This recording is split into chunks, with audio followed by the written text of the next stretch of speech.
আসসালামু আলাইকুম, বিসমিল্লাহির রহমানির রহিম। আজকে আমরা অনার্স প্রথম বর্ষের একটি গুরুত্বপূর্ণ টপিক আপনাদের সামনে আলোচনা করব। টপিকটা হচ্ছে দেখাও যে এ বি চাহিদা রেখাতে ই গ্রেটার দেন ই এফ। কথা কি বুঝতে পারছেন? এইরকম একটা চিত্র দিয়ে দিছি। তো আমরা এটা থেকে বের করার চেষ্টা করবো ইনশাল্লাহ। হ্যাঁ, এরকম প্রশ্ন বুড়ে আসছিল আমাদের, আমরা এটা সমাধান করবো ইনশাল্লাহ। খেয়াল করেন, প্রত্যেকে সবাই সমাধান দিবেন। এই পাশে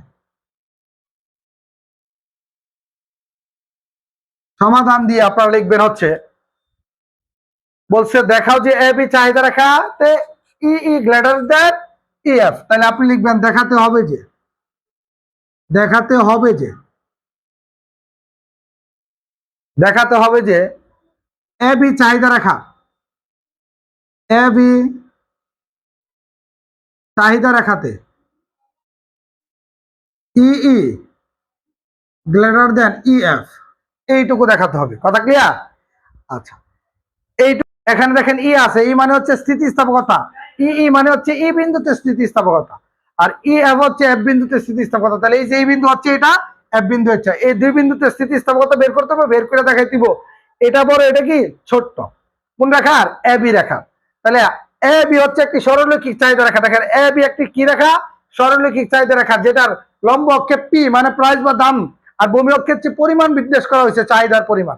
তো এ বি সরলরৈখিক চাহিদা রেখা থেকে আমরা কিন্তু একটা প্রশ্ন করছি, একটি সরলরৈখিক চাহিদা রেখার বিভিন্ন বিন্দুতে স্থিতিস্থাপকতা বিভিন্ন হয়। ওই যে সরলরৈখিক চাহিদা রেখার বিভিন্ন বিন্দুতে স্থিতিস্থাপকতা পরিমাপ করছি, এই ক্ষেত্রে আমরা এই দুইটা বিন্দুতে পরিমাপ করব। কথা বুঝতে পারছেন?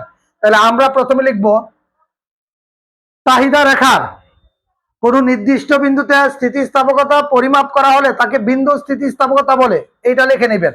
লেখার পরে আপনারা লিখবেন, আমরা জানি বিন্দু স্থিতিস্থাপকতার সূত্র অনুসারে বিন্দু স্থিতিস্থাপকতা,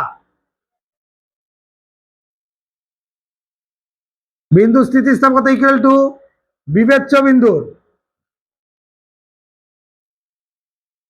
নিচের অংশ বাই হচ্ছে বিবেচ্য বিন্দুর উপরের অংশ।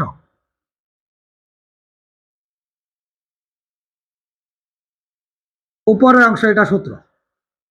এই সূত্র থেকে আমরা কোন রেখার? A B Rekha, A B চাহিদা রেখা, এই যে এ বি হচ্ছে এই চাহিদা রেখা, এই চাহিদা রেখা এ থেকে এটা দেখাই দিব। তাহলে আমরা লিখবো এ বি চাহিদা, এ বি চাহিদার বা চাহিদা রেখার, চাহিদা রেখার এ বি চাহিদা রেখার ই বিন্দুতে স্থিতিস্থাপকতা, এ বি চাহিদা রেখা, এখানে লিখবেন ই বিন্দুতে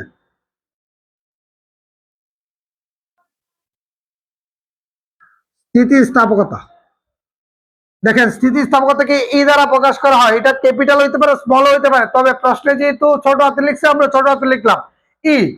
তাহলে ই বিন্দু হওয়ার কারণে আমরা লিখবো ই ইকুয়াল টু, এখন এ বি হচ্ছে রেখা, এই রেখার উপর অনেকগুলো বিন্দু আছে, এ আছে বিন্দু, বি আছে, ই এফ আছে। আমরা ফার্স্টে কোন বিন্দু বিবেচনা করবো? ই।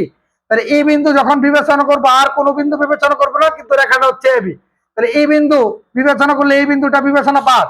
তাহলে এই বিন্দুর নিচের অংশ, এই যে এই বিন্দুর নিচের অংশ কতটুকু? ইবি,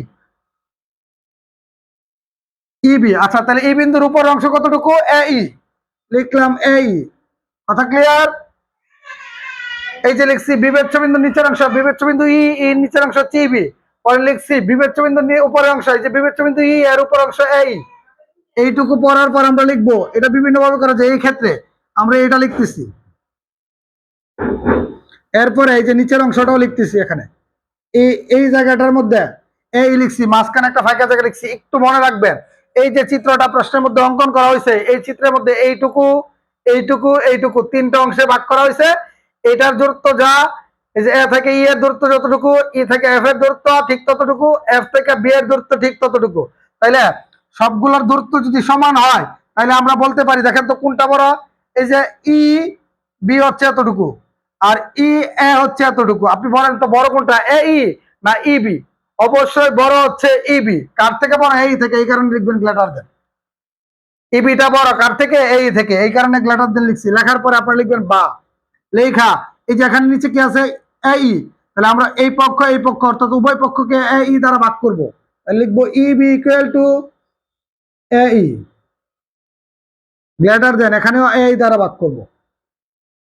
সাইড লিখতে পারেন উভয় পক্ষকে এই দ্বারা ভাগ করে, উভয় পক্ষকে এই দ্বারা ভাগ করে লেখার পরে আপনাদের কাছে প্রশ্ন, এই যে দেখেন ইবি বাই এই সমান সমান কি ই, দেখেন ইবি বাই এই সমান সমান ই, তাহলে আমরা ইবি বাই এই সমান সমান ই লিখলাম, গ্রেটার দেন এই আর এই ভাগ করলে রেজাল্ট কত হয় 1। এই বিন্দুতে করলাম আমরা, এখন কোন বিন্দুতে করব? এখন করব হচ্ছে এফ বিন্দুতে। এই যে আমরা এখানে করতেছি এফ বিন্দুতে, আপনারা দেখেন জায়গা থাকলে এখানে করতাম, লিখবো এফ বিন্দুতে। এফ বিন্দুতে স্থিতিস্থাপকতা,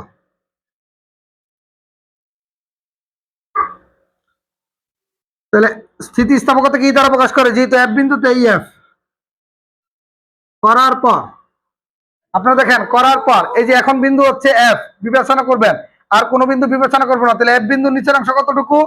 বি। এই যে এফ বিন্দুর নিচের অংশ হচ্ছে এফ বি, আর এফ বিন্দুর উপর অংশ কতটুকু? এ ই, সরি এ এফ। আমরা কিন্তু লিখছি বিবেচ্য বিন্দুর নিচের অংশ, এই যে বিবেচ্য বিন্দু হচ্ছে এফ, এফ এর নিচের অংশ এফ বি, আর নিচে লিখছি বিবেচ্য বিন্দুর উপর অংশ, বিবেচ্য বিন্দু এফ, এফ এর উপর অংশ হচ্ছে এফ। এখন আমরা লিখবো এই ক্ষেত্রে এটা আগে লিখবো, উপরেরটা এফ বি, নিচেরটা কি এ এফ লিখলাম। এখন আপনি বলেন চিত্র থেকে কোনটা বড়, এফ বি বড় নাকি এ ই এফ বড়? অবশ্যই এফ এর দূরত্ব বেশি, এই কারণে লিখবো হচ্ছে এইটা। লেখার পর এখানে কি আছে? এফ। আমরা যেহেতু নিচে এফ আছে, এই পক্ষ এই পক্ষ উভয় পক্ষকে এফ দ্বারা ভাগ করব, তাহলে আমরা লিখবো এফ বি বাই হচ্ছে এফ। এই যে এখানে এফ লিখলাম, এ এফ আর চিহ্ন যা আছে। আপনাদের কাছে প্রশ্ন, এই যে এফ বি বাই এফ সমান সমান কি? সমান সমান ই এফ। তাহলে এফ বি বাই এফ সমান সমান আমরা কি লিখতে পারি? E F. এফ দিয়ে এফ কে ভাগ করলে রেজাল্ট হচ্ছে 1। এখন হচ্ছে বোঝার বিষয়, আপনি বলেন আমরা যখন এই বিন্দুতে স্থিতিস্থাপকতা পরিমাপ করছি হয়েছে এটা, আর এফ বিন্দুতে স্থিতিস্থাপকতা পরিমাপ করছি এটা। আপনাদের কাছে প্রশ্ন, এই যে দেখেন এর মানে ই হচ্ছে একের চেয়ে বড় মান। একের চেয়ে বড় কোন মান হইতে পারে? একের চেয়ে বড় 2 3 4 5 6 এরকম অনেকগুলো হইতে পারে, কথার কথা। তাহলে একের চেয়ে বড় হইছে এটা, আর এটা কি? এটা হচ্ছে একের চেয়ে ছোট। একের চেয়ে ছোট মানে কি? 0.5 0.2 0.8 0.9 এইগুলা এই এফ এর মান। তাহলে আপনাদের কাছে প্রশ্ন, এই মানটা যেহেতু একের চেয়ে বড়, একের চেয়ে বড় 2 3 4 এগুলা অনেকগুলো হইতে পারে, আর এই মানটা একের চেয়ে ছোট। একের চেয়ে ছোট মানে 0.5 0.8 0.9 0.99 এরকম অসংখ্য মান হইতে পারে। এখন আপনার কাছে প্রশ্ন, আপনি বলেন তো, যেহেতু এটা একের চেয়ে বড় আর এটা একের চেয়ে ছোট, এই দুটার মধ্যে কোনটা বড়? তাহলে অবশ্যই বড় হচ্ছে এটা, আর এটা কি ছোট্ট।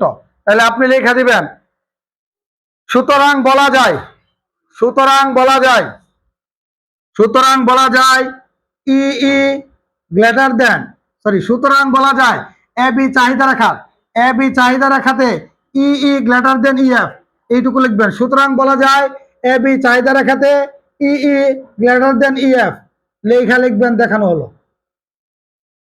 এর মানে ই এফটা হচ্ছে একের চেয়ে ছোট মান, আর ই মান হচ্ছে একের চেয়ে বড়। বুঝতে পারছেন? এর মানে একের চেয়ে বড় মানগুলো সবচেয়ে বড় হবে, আর একের চেয়ে ছোট মানগুলো ছোট হবে, এই কারণে ই গ্রেটার দেন ই এফ। আশা করছি প্রত্যেকে এটা পারবেন। খুদা হাফেজ, ভালো থাকবেন।